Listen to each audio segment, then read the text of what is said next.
The massive hangar echoed with the sound of footsteps and distant clanking tools. But all eyes were now on one spot, the center of the bay, where a sleek, multi-million-dollar jet engine sat idle, its panels partially open like a metal beast waiting to be tamed. The CEO of Falcon Aerotech, Richard Langston, a man known as much for his arrogance as his billion-dollar fortune, stood tall in his sharp-tailored suit, arms folded, a smirk tugging at the corner of his lips. Asterisk in front of him stood someone who clearly didn't belong in this glossy corporate world, a 40-year-old mechanic named Rehan. His overalls stained with oil, his boots old and worn, his face marked with the lines of experience. Unlike the polished engineers around him, Rehan looked like he belonged in an old garage, not a hangar housing elite defense contracts. And that's exactly what the CEO thought too. Asterisk Langston let out a chuckle loud enough to echo. "So you're the one people are raving about?" The engine whisperer. To stay in Langston's good books, Rehan didn't flinch. He didn't smile. He just glanced once at the jet engine, then back at the CEO, and said nothing. Asterisk, Langston stepped closer. "Tell you what, since you're so confident, I dare you to fix it right here, right now, in front of everyone. If you pull it off, I'll double your rate. But if you fail," he paused, letting the moment linger, "you walk out of here and never come back." Asterisk, a hush fell over the hangar. Even the background noise of clanking tools faded, as if the walls themselves were holding their breath. Asterisk Rehan stared at the engine, then calmly placed his worn toolbox on the ground. No words, no arrogance, just a quiet nod. Then slowly, he rolled up the sleeves of his greasy shirt, and that's when everyone noticed something strange. Asterisk, his right arm was covered in faint burn marks, like old battle scars. His left wrist bore a faded tattoo, Air Force 98, a military aviation unit? Asterisk, the smirks slowly disappeared. Rehan simply walked to the engine, placed his hand gently on the metal casing, and whispered, "Let's get to work." Asterisk, a heavy silence blanketed the hangar as Rehan knelt beside the massive jet engine. The faint hum of the overhead lights was the only sound now, blending with the slow click of his toolbox latches opening. One by one, his tools came out. Not shiny or new like the ones the engineers used, but worn, personal, shaped by years of work. Some had initials carved into the handles. Others had burn marks, dents, and scratches, like they had seen battlefields instead of benches. Asterisk, he didn't rush. Every motion was calm, intentional. Rehan picked up a small inspection mirror and flashlight, crouching to examine the intake section of the engine. His fingers moved across wires and bolts like they were part of his own anatomy. The stopwatch started mockingly by one of the executives. "Maybe he's just putting on a show," he muttered. But one of the junior engineers leaned forward, eyebrows furrowed. He could tell this wasn't a performance. He didn't speak, but his expression changed, just slightly. A shift in the brow, he tapped a bolt gently, then twice more. It responded differently than the others.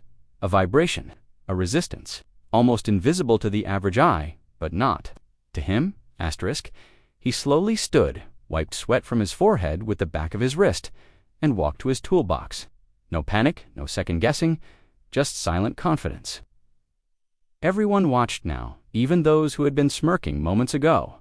Asterisk, and then, without looking up, Rehan finally spoke. Just 5 words. Asterisk, this engine was never safe.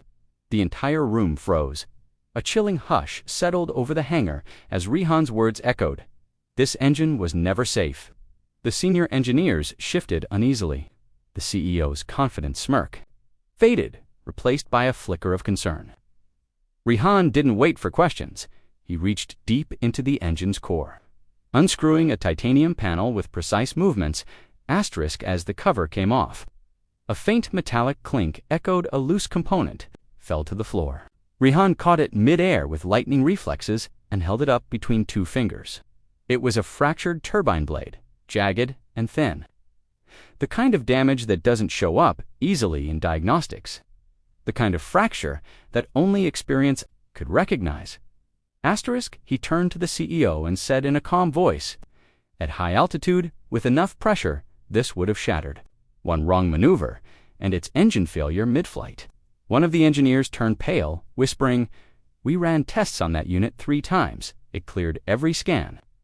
Asterisk Rihan shook his head. Machines don't lie, but software can miss what a trained hand can feel. Asterisk Langston's face tensed. His jaw clenched as he walked toward the engine. For the first time, he looked nervous. Are you saying we almost sold a defective system to the military? Asterisk Rihan didn't answer. He just laid the fractured blade. On a nearby table right beside the Falcon Aerotech logo, engraved in steel, a heavy silence followed, and in that moment, the room no longer saw a mechanic. They saw the man who just saved lives. The atmosphere had shifted completely. Where there had once been mocking grins and arrogant laughter, now there was silence, tense, heavy, and reverent. Engineers who had previously leaned back with folded arms were now standing straight, eyes locked on Rihan as he moved like a conductor, preparing an orchestra. Asterisk, he slipped on his gloves and walked back to the engine, setting the fractured turbine blade aside. I'll make a replacement, he said calmly. One of the executives stuttered. We don't have spare blades for this prototype. Rihan looked at him, then tapped the side of his toolbox. That's why I brought mine. Asterisk the lid lifted with a metallic creak, revealing tools unlike any in the hangar. Handmade, modified, a fusion of modern technology and old-school craftsmanship. Among them, a set of miniature lathes, a portable thermal cutter, and a block of specialized alloy wrapped in cloth, like it was something sacred. Asterisk. He got to work. Sparks flew. The jet engine no longer looked like an untouchable piece of military-grade machinery. Under Rihan's hands, it became something human, something mechanical, but alive. He shaped the blade with millimeter precision, smoothing edges, rechecking curvature, using nothing but sight, sound, and instinct. Asterisk, one young engineer whispered to another, how does he know all this without The other replied quietly, because he built machines before we were even in school. Asterisk, as the blade neared completion, the CEO stood behind the safety glass, silent. Rihan wasn't doing this to prove anything anymore. He was doing it because he understood the machine, because he respected it. Asterisk, after carefully installing the new blade, Rihan tightened the final bolt, wiped the sweat from his forehead, and looked up. Asterisk, it's ready. Asterisk, no one clapped. No one spoke. Asterisk, they were frozen, watching a man do the impossible, not with ego, but with mastery. Asterisk, the engine was ready. Rihan stepped back, his hands coated in grease, his shirt soaked with sweat, but his eyes calm. A quiet confidence hung around him like armor. Engineers and executives surrounded the machine, still unsure what to expect. No one had spoken in minutes. The weight of what they'd just witnessed had silenced even the loudest voices. Asterisk, one of the senior engineers approached the control panel.